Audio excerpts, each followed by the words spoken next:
DJ Event Planner will change the way you manage and run your business. Streamline all of your procedures and software into one easy-to-manage system. DJ Event Planner, the ultimate online planning tool.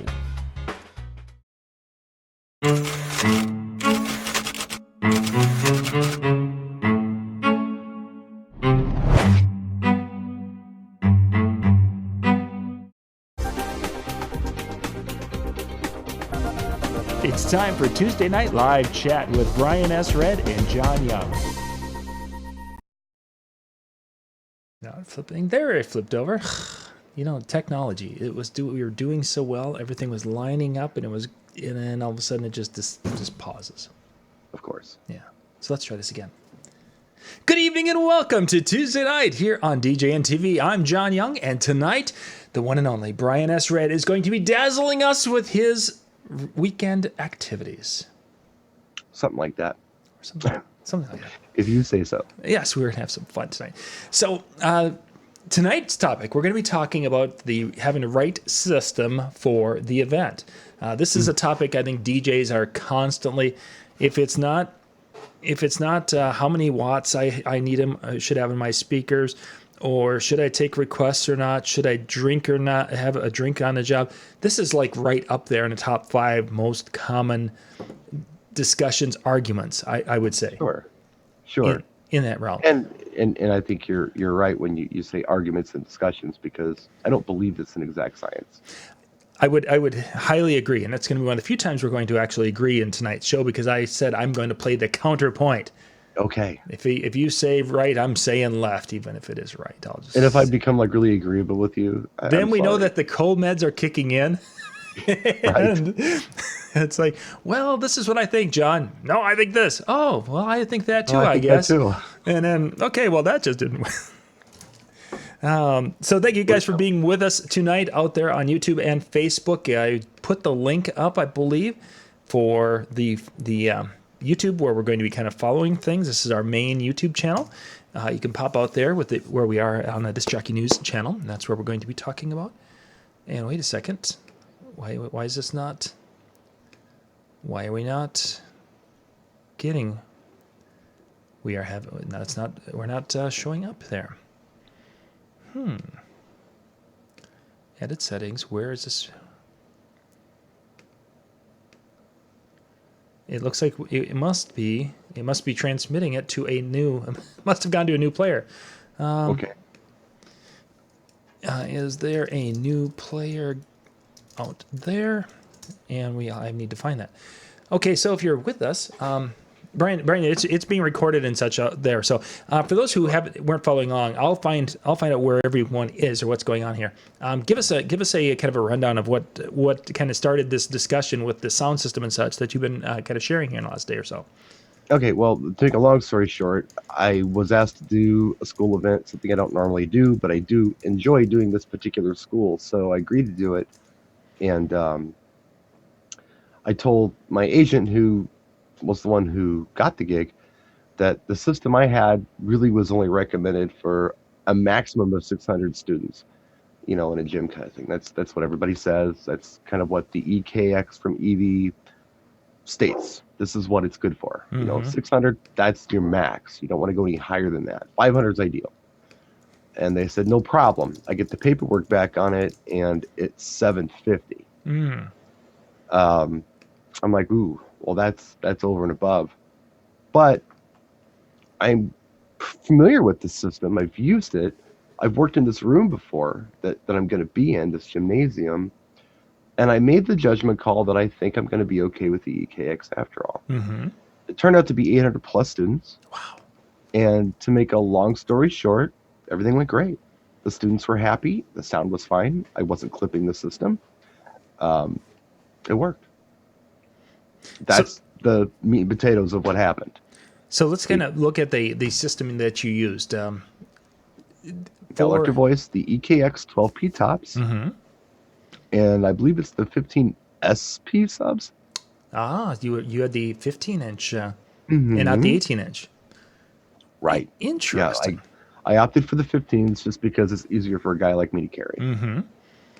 So one of the things I saw numerous people make comments to when you showed the picture of the setup and such, they were like, well, if you would stack the subs and kind of link them together, that there would be more.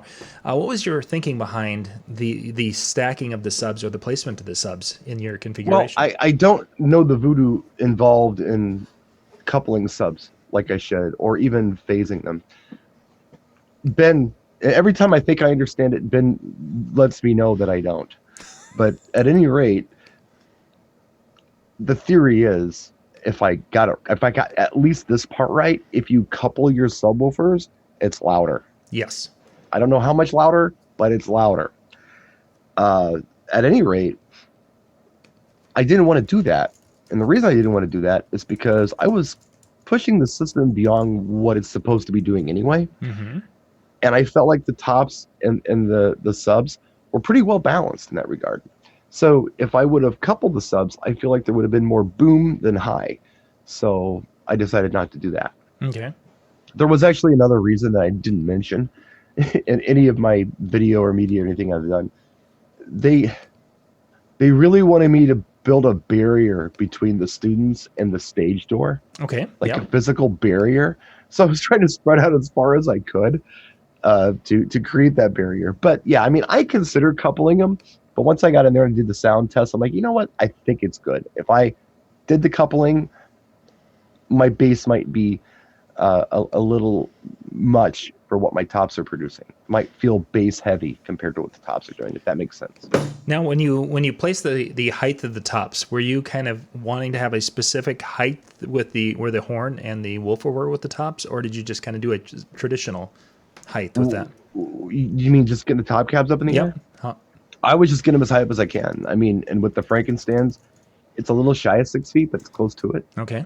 So I just put them up as high as I could. And my way of thinking with any time I set up a top cab on a tripod is I'd like to get that horn above what would reasonably be the tallest person in the room's head. I mean, if somebody walks in who's 8 feet tall, we got a problem. Yeah. But you know, as long as everybody's kind of, you know, relatively normal, 6'6" and under, we're good. Mm-hmm.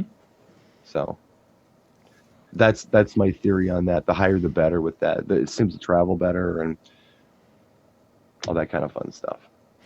So and then go ahead. Yeah. So you were 15 subs, the 12 tops. You had 800 kids, and you felt that covered the room quite well. Yeah, it was fine.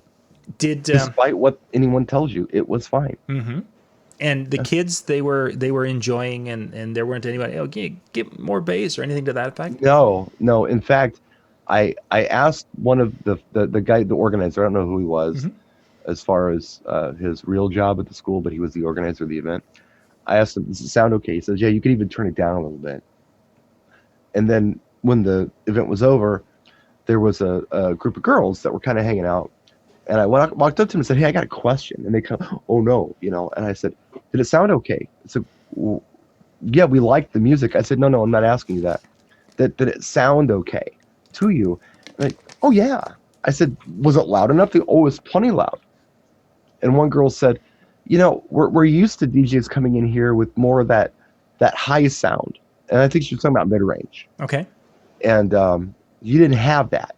I said, no, I turned it down. I said, I try to do that because I feel like an excessive mid-range, you know, could cause you some problems here.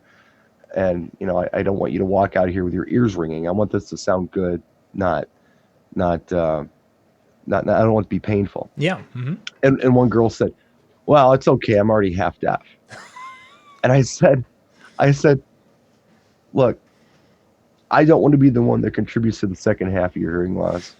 So I care about your little ears, and that's why I do what I do with that. Mm-hmm. So, but no one had any complaints. 3 hours of dancing, like heavy duty. And these aren't kids who do like the hip hop stuff where they just stand there. These are kids that want to hear House of Pains jump around and Darude Sandstorm and that kind of stuff. That's what they respond well to.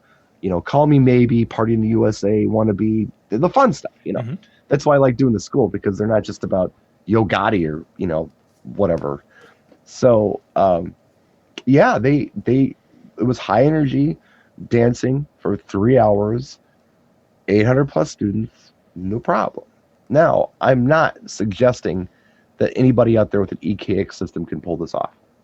And I think that's what some people got out of my initial video. What I'm suggesting is that I was familiar enough with the system and the room to make the judgment call that I felt like it would work out okay. Mm-hmm. And that's not to say that anybody can go into any space and entertain 800 plus students. And that has a lot to do with everything from the space to the music you're playing to your sound objectives to what kind of signal you're running into the speaker in the first place. Is it clean? Is it not clean? What's going on here? Mm-hmm. So I'm running a clean signal, and it worked. So that's kind of what happened this weekend. But this isn't the first time. Certainly not. Go ahead. Yeah. Go ahead. Yeah, you're certainly not. You've been creative when it comes to sound applications of using different speakers for different events. Right. Now part of it is, I think this is going to work. Based on what I've done in the past, I think this will be fine. And the other part of it is just having the kahunas to do it in the first place. And I don't want to do anything that's completely irresponsible. I don't want to do anything that's going to hurt anybody. I don't want to do anything that's going to, really be detrimental to the event. But if I've got confidence that something's going to work, I do it. Mm-hmm. And that confidence is not based on a wing and a prayer. It's based on, some experience with the system and knowing the system. For sure. And so that's it. I mean, really, that's it in a nutshell. And I put a video up probably about an hour and a half ago where I talked about some other systems that I've done this with, where manufacturers and end users and salespeople have said, nope, it's only good for this, it's not good for that. But I made the judgment call and the assessment based on my experience with the system and went above and beyond what they felt like it was good for. And it worked out. Mm-hmm. But again, John, I think a lot of this has to do with whatever your particular sound objectives happen to be. And everyone has different sound objectives. There are people who want to go into a school dance and they want to give them like this heavy club experience. Yep. I think that is great. And that's what you should do if, A, you have the system to do it, and B, the school has the budget to pay you to bring that system in. Yes, that's a big part of it. Yeah, because what happens is a lot of these, look, there are schools out there that will pay several $1,000s to bring in these big productions for proms and homecomings and things. They exist. They exist in Chicago. Was it Boom Entertainment down there? Yep. They do outrageous stuff. And good for them. I'm not Boom Entertainment. And I'm not going to command several $1,000s to come in and do a homecoming. Yep. But I might get $1,000 or $750 or something on a night where I have nothing else going on. But that doesn't mean that I can afford to bring in Boom Entertainment sound reinforcement. Certainly not, yeah. And if the school's willing to pay for it, let's do it. But if the school's not willing to pay for it, we got to make a compromise somewhere. We got to give them what they paid for.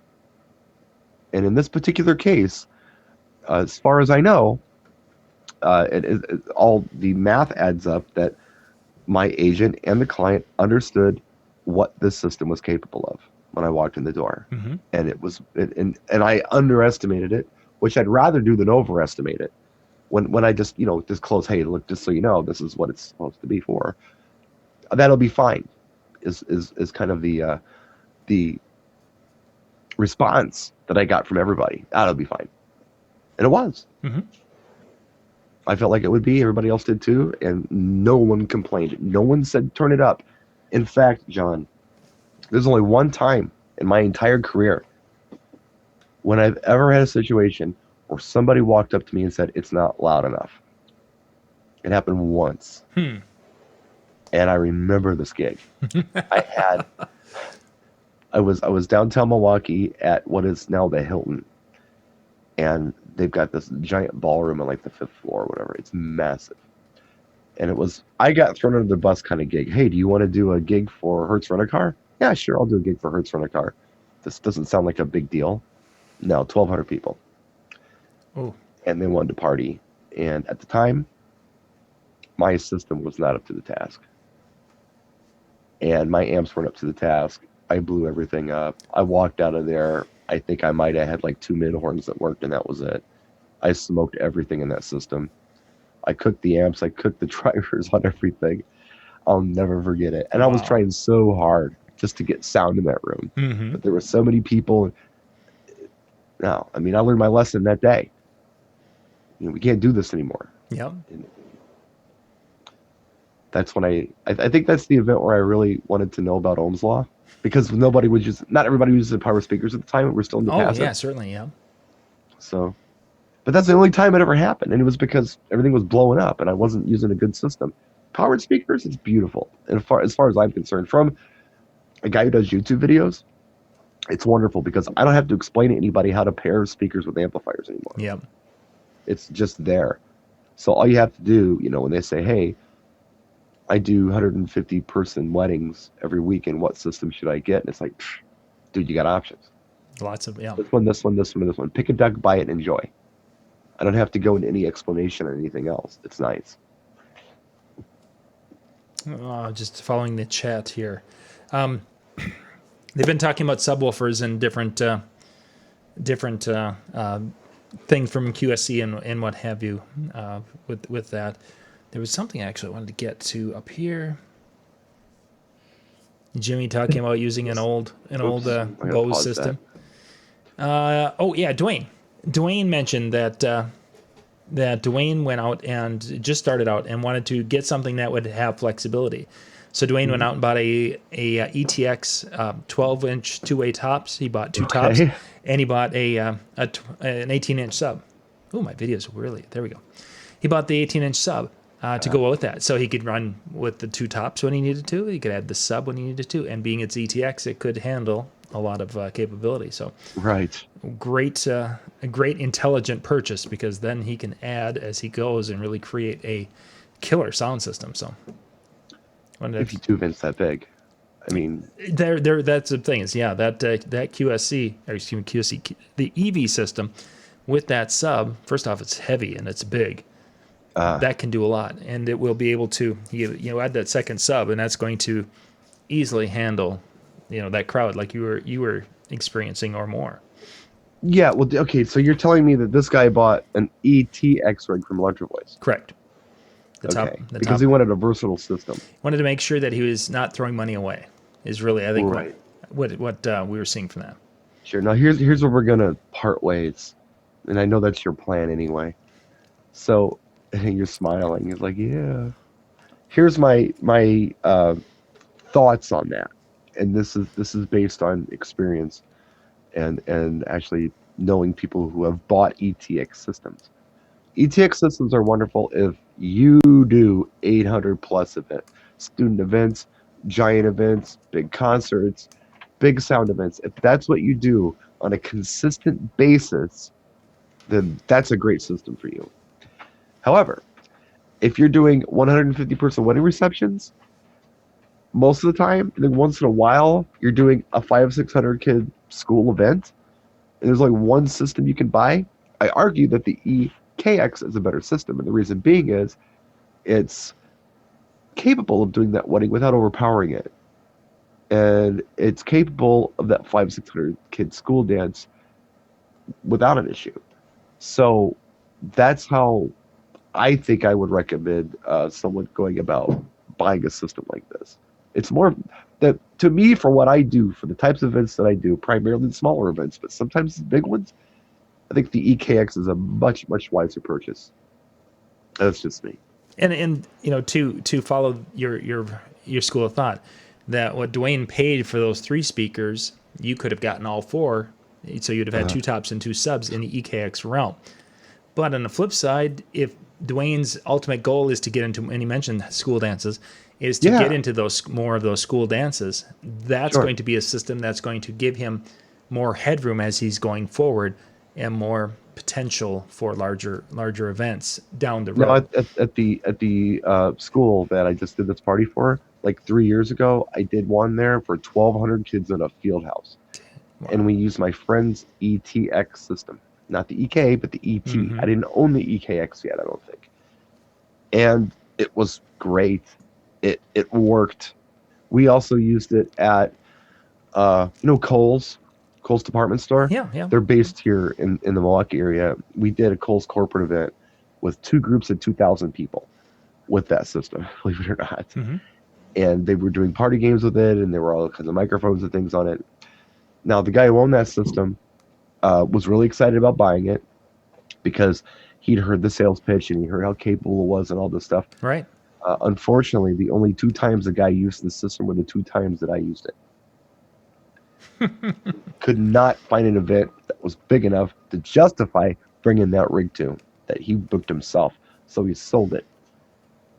And that's why I don't have access to it anymore. Yeah. And I could definitely see why he wouldn't use it. Not that they aren't a good quality sound system. Right. They are just a heavy beast. The 18-inch sub in that ETX line is a big box. I mean, it is. Well, it's not just the weight. It's the aggressiveness of the system itself. And then of course it feels like you're just, you're not even warming the speakers up, and you're playing at a very high volume. Okay, not that I would ever do this, okay? But if I were to light a cigarette, okay, I'd use a cigarette lighter. That would be the thing to use to light a cigarette. A flamethrower would not be the thing to use to light a cigarette. It would burn my face off, and it would destroy the cigarette. That's how I see the ETX at a 150-person wedding reception. It's a flamethrower when you should have had a cigarette lighter. An interesting analogy there, or visual, but okay, we'll go with that. Dude, I'm just thinking out loud here. It's what I have in front of me. Not that I have a flamethrower in front of me, but you understand what I'm saying. Yeah. Oh, certainly. Yeah, it's you need to use the right tool for the job, I feel, and I just don't believe that's the right tool for a small event. But however, the EKX I think is flexible enough to go. I mean, okay, let's just say reasonably up to 600 people. Okay, 800. That was based on my personal experience in the room, in the school, and my sound objectives. Mm-hmm. But for most people's reasonable sound objectives, I think you can do the EKX for 150-person wedding reception and that 600-kid school dance. In that regard, it's more versatile because it's not as harsh and aggressive. And it weighs less. You're right. And it costs less. You're right. But it's also more versatile. And it is a good sounding sound system. So for those of you thinking I'm dissing the EKX, that's what we're using those Friday night. Friday night, we're going to have 2 EKX systems out. Michael's going to have one. I'm going to have another. We're going to be doing homecoming dances. So have you ever ran those side by side just to compare? The ET and the EK? Uh-huh. Oh, yeah. And probably the biggest thing that I found difference, obviously ETX can get me a little louder, is the throw. Excuse me. Oh, bless you there. It's the throw. The ETX seems to have more of a directional throw, and it seems to throw farther. The EKX seemed to be a little bit wider. Whether that's real or perceived, that's what it sounded like to me. Well, I think that you're probably right, and I think that's happening at a certain volume level. Mm-hmm. Because if I adjust my mixing board to hit 0 dB on master when I'm at 8 on the fader, right? That's how I try to set my system up. And when I run music, if I've got it set up like that, and I start moving my line fader up, I found that the ETX and the EKX sound almost identical. If you're using a 12 top and a 15 bottom, until you get to about 6, and then the ETX pulls away like it's supercharged, and you get all this volume and all this throw. But sound quality wise, it felt very similar. Yeah, if not the same.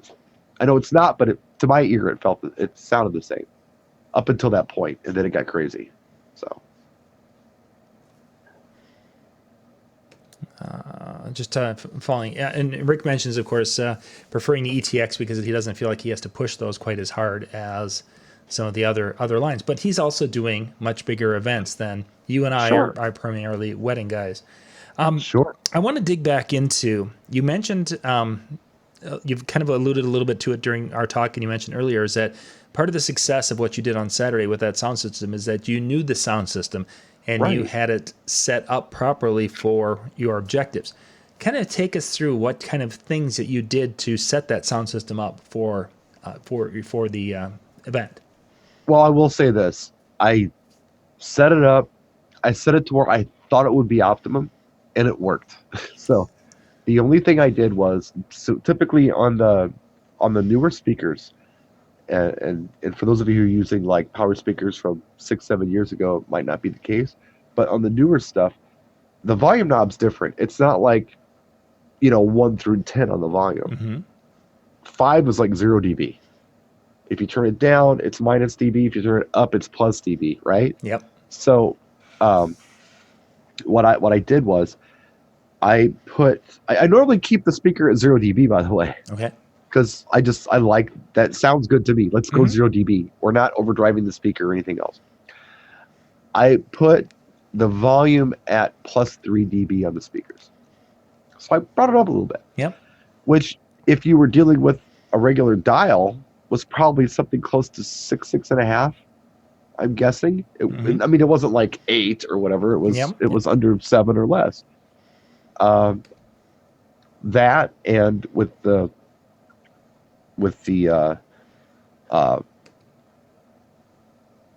mixing board and the files that I was using, I was very cautious. I mean, okay, because I've got some older files, some older rips of CDs that I did a long time ago off of CDs that were probably from the 80s. Okay. Or early 90s. I knew I'd be playing these songs. There's just certain songs that you play at these events. Yeah. And before I shouldn't say it. Let me just kind of get my head straight here. In preparation for the event, the older tracks, I went out and made an effort to find a digitally remastered version of those songs, like a recent version of those songs. That was a cleaner file than what I own. Yeah. Because the cleaner the file I can send through this system, and the cleaner the signal I can send to the speakers, the better they're going to perform. If I come out there and I start playing anything less than 320K MP3s, or if I start playing files that maybe aren't remastered or don't sound great or have a lot of hiss in them, pushing the system like I was pushing it, it'd be very obvious. So clean files, clean signal, very, very important. That I did in preparation, early on in the game. And again, it all worked out fine. Yeah. I was really concerned with my Tiffany, I Think We're Alone Now. Because I had a very old rip of it. I really wanted to play it. So I downloaded a remastered version of it. Now, I didn't have any success with it. I'll tell you that right now. I made 3 bets with myself at that gig. And one of the bets was this system will work. The other bet was I could set it up myself. I won that bet. I could break it down, I could haul it, whatever. And the third bet I lost, which was Tiffany's I Think We're Alone Now will be hot at a school dance. You thought it was going to fly. Well, it was in Umbrella Academy. It was a big song, and that's a relatively new show, and it's pretty popular. So I was kind of looking at it like Brandy's Looking Glass, or looking. Yeah. Looking Glass, or Brandy by Looking Glass, because Brandy's hot. So I'm thinking maybe this will be hot. Nope. I mean, they were politely dancing to it, but I knew they weren't into it. I got out of it and into something else. Yeah. But yeah, so yeah, clean files, clean signal going to the speakers, very important, no matter what, but especially important if you're going to try to really push your system. Make sure it's clean, because if you come at it with junk, it's going to sound like junk, no matter what you do. Hurricane, we'll get to that topic in just a second here. So I want to make sure we'll hit that one before we wrap up tonight. I've seen that pop up a couple times. Talking about mono and stereo, we'll get to that. Yeah. Actually, let's just jump there, because I was gonna transition to the points applications and such for our line array systems. Sure, that's where I was gonna. We'll get back to that.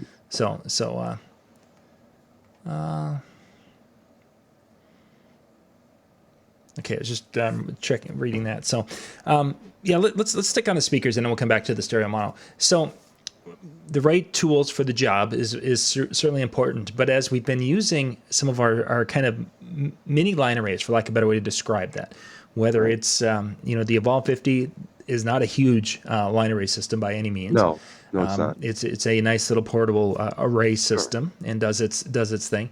And of course, you've had opportunity to utilize a few in the field, and I've had opportunities to use that. Jimmy and I were talking actually today, for those of you, Jimmy Spin in the chat room, and he was talking about, is it possible to utilize 4 of them and do them at a high school dance where you're basically encompassing the dance floor? And as I was thinking about it, I think there are certainly different possibilities where that could be a wonderful sound system for a high school dance. Maybe. I mean, I don't know. I think for a dance, I really prefer something horn loaded. I mean, I don't like it for my weddings, but I've used them for weddings for years, but now that I'm gone compact array, I prefer the full range drivers up there for weddings. It's just cleaner. But for longer throws and a lot of people in the room, I really do like the horn loaded stuff for that. I just prefer it. And that's interesting because everyone who would, or most of the people who would be like down, oh, yeah, that wouldn't work for a school, they wouldn't be looking at the tops. They're looking at that sub. Oh, I don't care about the sub. That sub's not big enough for a high school. Yeah, it's not going to give us enough bass for the situation. It's about sound objectives. It really is. I mean, you put too much bass in a gymnasium. I don't know. I was talking to Jay Brennan about this today when it comes to bass. And there are going to be people out there that hate me for saying this. But I think there's a really good possibility that too much bass can exhaust people quick. I would agree tremendously. And I don't want to do that. I mean, I'm not trying to put them to bed. I'm trying to show them a good time. I don't want to hurt anybody. I don't want to fatigue anybody. I want them to walk out of there feeling good. And I don't know, throwing like bass boss at them or something for 3 hours is going to be physically exhausting for everybody. It's going to be hard on the ears, hard on the body. It's just overstimuli. And I, if you're a young person who loves bass, I'm sorry. I'm an old guy who also likes bass, and I've got an FBT 12-inch powered subwoofer under my desk. Don't tell me I don't like bass. I love bass. But in a school dance, God, man, come on. I mean, I don't want to kill anybody here.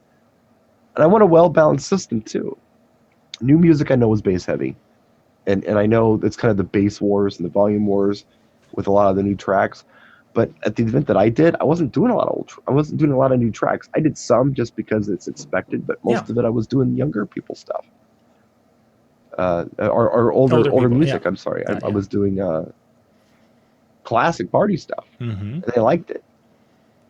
Stuff you hear at sporting events or stuff you hear at a normal party, they responded best to that. Yeah. So I didn't need this thing. I don't know, this big bass thing. I don't need all that bass. I don't care about all that bass. Yeah, punchy mid bass is better. Jimmy and I, well, Jimmy's a few years older than I am, but we're kind of the same age, and I'm agreeing with him. Punchy bass is good. That boom, boom, boom, the ooh, that gets exhausting. Oh, it really does. If it's like, if it's overwhelming, and if you guys have ever been to a convention when you go into some of these speaker sound demo rooms and they have got huge bass going on, or in NAMM we experience the same thing. If you're in there for like 5 minutes, I don't know how these product specialists can be in there that long, because it will, in some cases, make you feel nauseous, because it is just pounding through you, and it's like, I don't feel well. I'm going to go outside. It must could screw with my stomach. I know I get messed up just driving around my neighborhood. If I've got to go to Walgreens, I got to turn around and spin around and go to the gas station and turn around and spin around, let alone having that just beating my body up for several hours. I'm not into it. Yeah. But, punchy bass is good. You want to feel it, but you don't want it to physically move you. Like a bass hit once in a while is a lot of fun. Once in a while, it's just this big bass note comes in. It's fun. But if you're getting bombarded by it constantly, that's when I feel like it's just overkill. But no, I mean, everybody's got their own opinion on this stuff, and it's also about your sound objectives. That's a big thing. Very much so. Your sound objectives. So let's jump into that stereo or mono, the discussion that has been going around. Excuse me. What are your thoughts with that? I run stereo. I think it sounds better. It sounds cleaner. You can make the argument that, older songs, like, have you ever You ever like played "You Shook Me All Night Long" Oh, certainly. And then like a speaker like isn't working and you can't hear the guitar? It's like what's going on, and all of a sudden she was a fast machine. You're like, what happened here? Where's the guitar part? Or the vocal's gone because all you hear is the guitar part. so going back to when we had CD players, and Yeah, we I had mean, when they our, were our just going board. like, Our board was set to mono because that's the way we've done it forever. So our DJs would set that to mono. But if one of the two wires wasn't connected from the CD player to the mixer, or if the balance knob was turned on the mixer, because we had the Vestex Right. that could do that, that was the exact. That was probably the most noticeable. And the Beatles, "Twist and Shout." yeah, Everything's a lot of once the in. stereo stuff is funny. And it's like, I remember the first time I played and had this experience. It was "You Shook Me All Night Long," and I had that exact. It's like, there's something not. What's going on? Why am I? Where's the? And I'm All you hear looking. is boom, boom, boom. Yeah. And then she starts singing, and it's like because the guitar's on the other speaker. Drums and vocals are on one, guitar's on the other. It's goofy. And once the vocals kick in, then people are singing along to it. But yet you're not getting and you're like, okay, how do I fix this? How can I? Maybe I should restart. Maybe I can't do that. They're singing. What is it? Is it Right. cables? What do I do? Yeah. What do you? In the old days, I used mono a lot because of things like that. Mm-hmm. But today, I don't. And the reason I don't is because I've got good dispersion on both sides. So it doesn't matter where you're sitting, you're going to hear my speakers, especially with the array stuff, because the dispersion is really good on those. It's not like I'm on this side of the room, so I'm not hearing what's going on the other side. No, you are hearing everything. And it does clean things up if a file is stereo, and even if it's like a pan, or like Bar mentioned pans. Pans sound great. Like who's that kid that I really like? Zed.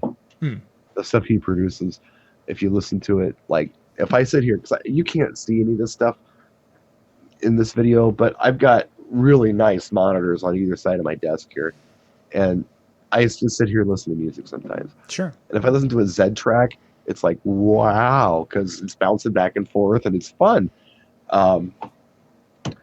I don't think that there's necessarily a reason to do stereo bass separation, but when it comes to highs and mids, yeah, it cleans it up. And if you want to talk about sound quality, think about this. If you've got a song like "You Shook Me All Night Long," for instance, okay? If you have one speaker doing the guitar part and one speaker doing the drums and vocals, neither one of those speakers has to work as hard to do what they're doing. And they're doing what they're doing pretty well. There is that. But if you make both speakers do the exact same thing, they're multitasking, there's going to be some kind of, what do you want to call it? The sound's going to degrade somewhat. It has to. Because it's doing too many things. It's going to be able to do one thing better than it's going to be able to do multiple things. So I don't know. I prefer stereo. And if I am running my system and I got it cranked up and I got a stereo mono switch on my mixing board, I'll try it once in a while just to see. If I flip it to mono, it doesn't sound as good. If I flip it to stereo, it wakes up.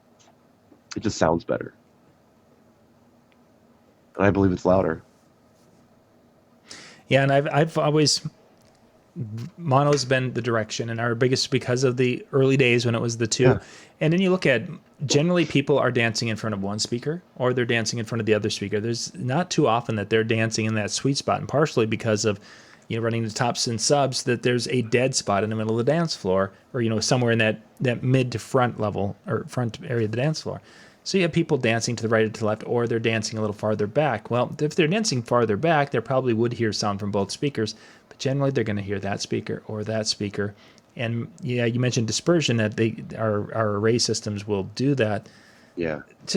John, try it. Just humor me and try it. Oh, I did. I actually, when we went to the Denon boards, I've tried it on a couple of different occasions because it has the switch in the front, so you flip the switch and go that route, and then there's that time where it's like, okay, so I'm gonna jump sound out of that speaker, and I want to jump that to the other end of the room for dinner type things, and it's like, well, then I'm for surely wanting to be in mono, so I don't have. Yeah. In that case, you would. Yeah, so it's just became one of those things that it's been, well, when I did the 8,000, I ran the 8,000 for a couple of shows before Michael took it. I tried it with that. And then when I had the 7,000, I tried it with that, with a show, just to see if I'd, feel a difference. And, when we played the You Shook Me All Night Long, I could show, I think it was Michael was with me at the time. And it's like, now listen to this song. Check this out. Yeah. Listen to this. Stand right here and listen. Yeah. Something's wrong with your computer, Dad. No. It's not that. Yeah. Must be. Yeah. That's just the way it was. So. So I was talking to Jay earlier. He's in the room. Yeah, What's up, Jay? Jay Brannon Entertainment. And we were talking about the sound objective thing and knowing your system. Jay had some great insight on this. And usually if there's something that is DJ related, sound related, or performance related, doesn't matter what it is, Jay's a great guy to talk to because he has something to contribute. And I sometimes when Jay's talking to me, I'm like, dude, shut up. This time I was just all ears. I was listening to everything he said because if Jay has pants really on, good knowledge and some really very articulate ways to express his views on this. And one thing that he was saying I mean, he said a lot of things, but one thing was that he said, look, if I'm DJing an event and you and your daughter are in the audience and you're sitting at a table off the dance floor and having a conversation, if you're screaming at each other or can't hear each other, I'm not doing my job. Because my job is to provide music to the dance floor and listening levels to the rest of the room. So no one has ever told me that I'm too loud. No one's ever told me to turn it up. And I get paid. Mm-hmm. And I'm with them. I'm with them on that. And again, knowing your system, knowing your sound objectives, Jay's really good at this. He's got it. He was also talking about a beach party he did, and I probably have it all wrong, but it was this big beach party, and he showed up. He was told to bring the smaller system to come, and he came, and he was. It turned out to be like a lot of people, like almost 1,000 people. He's like, oh no, what do I do? But it worked out fine because the organizer knew that they wanted music for the dance floor, because they had a dance floor built on the beach. Mm-hmm. They didn't want it everywhere else. So he was doing what he was supposed to do. Yes, it was a several hundred person event, but only dance floor sound. And several hundred people weren't on the dance floor at once. So it worked out. He understood what he had to do. He got it. And he's giving us specifics now. Yeah, he's going through. I was going to see if Jay wanted to. No one has ever said not loud enough. I was wanting to see if Jay wanted to jump in and share a couple of his thoughts here. That's why I made the statement how he caught it. Oh. Yeah, come on in, Jay. We got some time. So yeah, Brian's his sinus meds are kicking in now, so he's ready to go. Oh yeah. And let me just take care of it. Yep. Gee, I'm going to send you the link via Facebook Messenger here. No, I mean, not to build it up or anything, but I mean, this guy works for Pioneer. You know, they do speakers, they do mixing boards, they do a lot of things. So he works professionally for a company that does pro sound in our industry. And that's really what I was hoping that he'd be able to share, is that you mentioned knowing your sound system, and he's obviously works with a lot of different gear, and how that all comes together for him. Right. No, he can articulate this really well. So we might go over a few minutes, but that's what happens. Yeah, that's okay. But yeah, I don't know. It's stereo, mono, whatever works for you. I run stereo. I think it sounds cleaner, especially with my arrays.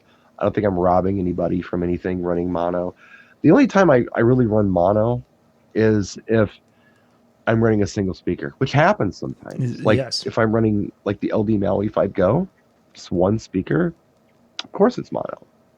It's one speaker. I can't make one speaker stereo. No matter what they tell you, it's still mono. Mm-hmm. But no, I don't know. It's all kind of depends on how familiar you are with your system. Yeah, I think that's a huge part, and that's one of the, in our case, we get people send a speaker system out, and they're like, hey, Brian, hey, here's a go use this at a couple of shows and tell us what you think of it. Yeah. And there's a point in me that that seems like it's such a cool thing. And before I was doing it, I thought, that's got to be so awesome, getting this new gear to go and be taking out on a regular basis. The more I do it, the less I like it, because it's more work. You don't get comfortable with using something and knowing how it's going to respond. And I miss that, because I with my subs, okay, I'm playing a little bit louder. I'm going to be playing, Tootsie Roll, and I knew with my old sound system I used to run back in the day that I would have to start to take the lows down a little bit, otherwise it would get really boomy. The little nuances like that I've lost because, these speakers sound crappy. Oh, that's right. And instead of being proactive, I'm now reactive. Well, I put my foot down after my incident 8 years ago when I built the micro system, because what I used to do was, weekly, the system would change. Yeah. The light show would change, the speaker system would change, the mixing board would change, because I was always out testing things, which was a lot of fun at first until it got to the point where I can't just not think about the system. When I built the micro system, it was like, you know what? It's the same thing every week. I get it. I built it. It's easy. I don't got to think about it. I got to think about other things like music and... Oh, hi, Jay. There he is. Get some audio, Jay. I get it. I don't. There it is. He'll get the thing. He's gonna go. Just wind him up and watch him go. I had to move computers. Can you guys hear me? Yeah, you sound good. Okay, cool. Excellent. So Jay, what I wanted you to kind of chime in a little bit about is, obviously you are a product person with Pioneer. You have used a lot of the different gear, and one of the big things that we were just headed to with this is, when we ran the same gear all the time, we became familiar with it and how it responded. How, in your situation, because I'm sure you're using different speakers for the different events that you do, how have you've been able to, in essence, master these different sound systems somewhat quickly enough to be proficient with them? I think a lot of times, since things are running kind of a big setting, we tend to go mono.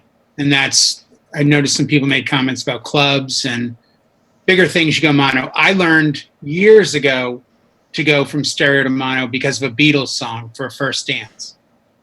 And the speakers were split, and I was only getting, most of my setups are 6 feet wide because I've got a table and then speakers on either side.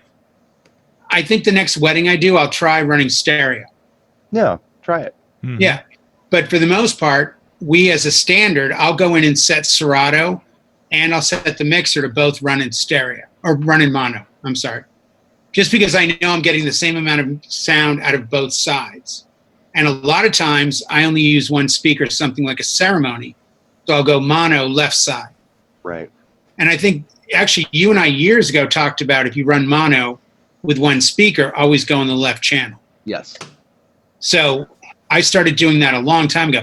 Now, looking at bad setups, good setups, whatever, I know people tend to be, I'm going to do a line array here, a line array there. I've been running one speaker for ceremonies for about 13 years. Never heard a word. No complaints. I'm playing Vitamin Strings Prelude, Here Comes the Bride or Air or whatever, and then a microphone. And that's because I want to keep the lowest profile I can. I've never set up on the front where the bride and groom are. I've always set up in the back, because then the speaker throws music towards the people speaking, and they tend to raise their voice against where their sound is. The way I always kind of looked at that too, Jay, is, setting up in the back, the reason I always felt it was ideal was because somebody up front's going to be able to hear what's happening. Exactly. Someone in the back is less likely to hear what's happening, so let's give them the hottest signal of audio. Right. And you get that sweet spot. I did 9 years as a resident at a hotel where every wedding was on the roof. So I learned there using a lavalier sounded terrible. So what I've always done is have one microphone set about a foot below everybody. So it's in the middle of the bride, the groom, and the officiant, but it's a foot lower. And that way when they speak, it drops and it picks them up. And I've done it on the beach in Santa Barbara. I've done it on the beach in LA and San Diego. And it always works really well because, again, it just picks up the speaking voice. Mm-hmm. So I don't have to worry about, can they hear themselves? They can because the speakers are going towards them. Right. So the sound is going front. They're talking back, and they actually will level their own voice out. Right. So No, I think you're right. Too soft. You need to make it easy on people that are not professional speakers who have to speak in an important setting once. Right. They this know what is they're doing. One off for them. Another thing, for what it's worth, starting in 2020, I've already told all my clients from now on, all toasts, like here in SoCal, we do the toast 3/4 of the way through the dinner. So the bride and groom are at a sweetheart table or a head table, and then the person speaking stands next to him, and it's 99% a sweetheart table. Starting in 2020, the toasters will be given a microphone on a stand because I'm sick of the microphone's here and now it drifts down here, goes out there. You can't hear them. People say, I can't hear you. So to make everyone's life easier, because they're all reading off a phone or a note, the mic will be set right where they stand and they can speak to the mic, and they force themselves to talk into it. There's no worry about it being dropped. I mean, you're still going to get the tap, which I don't understand. Tapping on a microphone. Can you hear? Is this on? Is the same as me punching you in the ear. Can you hear me? Can I just throw something out at you here? Yeah. If you're going to put the mic on a stand, have you considered going with something that's clutched, like the gravity stand, where it's like a real easy up, easy down thing? Funny you say that. That's exactly what I'm going to buy. Just for that reason. So I'm not like. Yeah, nobody wants to do that. If you show people that all you have to do is squeeze it and it goes up, they're like, oh my God, it's voodoo, it's magical. It's like, well, no, it's just a clutch. So. Yeah, no, got to make it easy on them. But I think the fear of dropping the mic, and I know I've seen this on Facebook, a lot of people are like, oh, somebody dropped the mic. I don't get that. And I kind of tell people ahead of time, hold it right here, and then I'll take it, because it drops. Yeah. No, my observation, I've seen the sweetheart table one time in my career. For real. It's still the long table, and the mic gets passed down the line. And then the dad is like in front of the table at a prime spot, like kind of in front of people, and he stands up and does his thing, kind of in front of the table. We don't have this. It just hasn't happened here with the sweetheart table thing. It's still everywhere. Probably has to do with the banquet halls, just what they recommend people do. Yeah. Well, I mean, I look at all the photos of people that have a facade and speakers and then a facade behind them with, cascading lights and speakers and facades for days. Like how? Like I don't get that at all. They've got 30 feet to the wall. Sweetheart tables. But even that aside, I think making it easy for sound, because that's the complaint. It's not loud enough when they speak. But like I said to you today on the phone, not once, any event, it's not loud enough. And the one that you mentioned at the beach, I was just providing sound for the dance floor. That was the job I had at the time. Right. So bringing 4 tops and 8 subs would have been great if I needed to fill the sound for the room. And I mean, let's be honest, 215 speakers outside at good volume, you can hear what you're playing 50, 60 feet away. It's not loud, but you can hear it. Yeah. If it's your favorite song, you can come running forward and dance. Right. That's the deal. I tell every client, no one's ever said I'm not loud enough, and you and your mom should be able to talk 10 feet off the dance floor in a normal tone of voice. Right. Because otherwise, I fail. I'm not there to provide sound for the room. I'm there to provide speaking sound, background sound, which is always lower, and then dance sound for a dance floor that might be 10 by 10. I gave you a shout out in a video that I posted about 2 hours ago. Oh, cool. And talking about the conversation we had and that, you You said exactly what you just said. If my daughter and I can't have a conversation at a table off the dance floor at an event that you're doing, you're not doing your job. Yeah, Right. That's I really don't important. think. Even if Well, you're I don't believe it either. Yeah, if you're in a square room, I still think it's your obligation as the DJ to provide sound for everything for speaking, sound for cocktails, sound for dinner. But when dancing starts, I also think it's our job to break the sound into a square. Let them hear it around the room so they can go, I love this song. But let them say that to each other in that tone of voice. Don't have it be, wow, man, I'm blasting out the room. I got 2 dual 18s and 4 tops. Fail. Yeah. And then, like I said to you, I understand why you need a sub based on the quality of sound that people are accustomed to. I just rented that new Dodge Ram 1500, and it had better bass than most weddings I've done. Yeah. And I'm like, what the? And then you realize you do need that. So a single 15 and 2 10-inch tops, and that's my sound for up to 200 people. Nice. Hey, John, would you like to get a word in edgewise? No, Oh, sorry. Is John still there? Yeah. I thought he left. Yeah, I was just taking a nap here. Actually, we're going to probably have to wrap things up. It looks like we're having some buffering issues here a little bit. No. I'm not sure. Yeah, you're recording. We can put it up later. So, well, it should be. They said it's bounced in and out a couple of times here. So I don't know if I'm still having problems with our lightning strike a couple of weeks ago, because we've replaced. I think we're up to 6 or 7 different things now we've replaced so far. So before we go, I just want to say, see those Kylie Minogue albums behind me? I do. There's only 3 I own. So if anybody has any Kylie that they could add to my collection, let me know. I was really surprised he only owned 3. Yeah, I know. I'm surprised too. But it's Kylie Minogue. How many singles am I going to find crate digging in the U.S.? In fact, one of them is from Germany. Can't get you out of my head. Love that track. No, it's I should be so lucky. It's from Germany. Yeah.